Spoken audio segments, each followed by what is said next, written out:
আল্লাহ যখন যা করে বান্দার ভালোর জন্য করে। হয়তো প্রথমের দিকে আমরা সেটা বুঝতে পারি না, কিন্তু সময়ের পরিক্রমায় যখন বাস্তবতা নিয়ে সামনে আসে, দিন শেষে আমরা বলতে বাধ্য হই আসলেই ওই দিন ওই ঘটনাটা হওয়াতে ভালোই হয়েছে।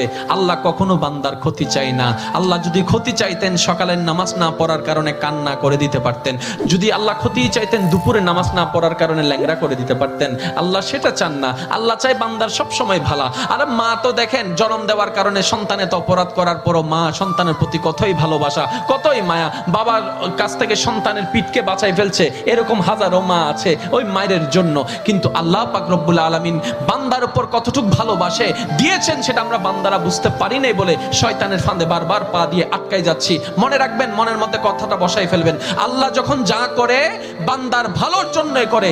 একদিন না একদিন সেই ভালোটা আপনার বিবেকে এবং মনে প্রমাণ হয়ে সামনে চলে আসবে।